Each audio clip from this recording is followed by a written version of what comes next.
ការលះបង់អ្វីមួយដើម្បីទទួលបានអ្វីធំតើអ្នកធ្លាប់ដែរលើពាក្យហ្នឹងហ៎គេតែងតែនិយាយថាចង់បានអ្វីមួយត្រូវតែលះបង់អ្វីមួយទៅវិញអាចបានមកទាំងពីរក្នុងពេលតែមួយទេនិយាយទៅជីវិតមនុស្សយើងគឺបែបនេះគឺត្រូវទាមទារឲ្យយើងលះបង់ពេលដែលយើងចង់បានអ្វីមួយយើងត្រូវតែហ៊ានលះបង់នៅអ្វីមួយទៅវិញពីព្រោះដោយសារយើងអត់អាចទៅកាន់បានឬក៏យើងអត់អាចទៅរ៉ាប់រងបានគ្រប់រឿងទេមិនថាជារឿងសុបាយចិត្តមិនថាជារឿងពិបាកចិត្តមិនថាជាក្តីសុបិនល្អមិនថាជាទំនួលខុសត្រូវឬក៏អ្វីក៏ដោយយើងអត់អាចកាន់បានគ្រប់មុខបានទេ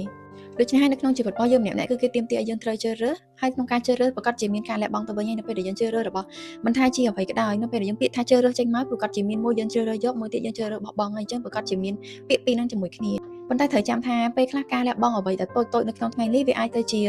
គន្លឹះឲ្យយើងទទួលបានអ្វីដែលធំនៅថ្ងៃស្អែកអញ្ចឹងកុំខ្លាចនៅក្នុងការលះបង់បើមិនជាការលះបង់នោះគឺជាការលះបង់ដែលធ្វើឲ្យយើងអាចទទួលបាននៅអ្វីត្រឡប់មកវិញដែលល្អឬក៏អាចធ្វើឲ្យក្តីសុខផ្លូវចិត្តយើងសុខស្ងាត់ជាងមុនអាចធ្វើឲ្យយើងទទួលបាននៅ